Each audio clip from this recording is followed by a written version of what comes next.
সেন, নিজেকে বাঁচাতে একটা লোককে কেউ ওইভাবে কুকুরের মতো পিটিয়ে পাঁজরে হাড় ভেঙে দেয় না? ম্যাগাজিনের সবগুলি তারপরে খালি করে দেয় না? পুলিশের নিয়ম কানুন নিশ্চয়ই আপনার কাছে অজানা নয় মিস্টার রুদ্র সেন। আপনি নিশ্চয়ই জানেন যে হামলাকারীদের প্রথমে ওয়ার্নিং দিতে হয়, তারপর শূন্যে গুলি ছুটতে হয়, তারপর পায়ে। তাছাড়া আপনি তো আমাদের কন্ট্রোল রুমে ইনফর্ম করতে পারতেন যে আপনার জীবন বিপন্ন, আপনাকে বাঁচাতে হবে। বিরাট ভুল হয়ে গেছে। যখন মুন্না আমার দিকে বন্দুকটা উঠিয়েছিল তখন ওকে আমার একটা ওয়ার্নিং দেওয়া উচিত ছিল।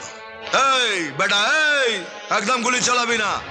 তা না হলে কন্ট্রোল রুমে একটা ফোন করা উচিত ছিল যে স্যার আমার জীবন বিপন্ন, জলদি জলদি আপনি ফোর্স পাঠান। আর তা না হলে ওই প্যাঁচার বাদুড় ওড়ানোর জন্য হাওয়াতে আমাকে গুলি করা উচিত ছিল, এই ঢাপাক ঢাপাক ঢাপাক। আর ততক্ষণ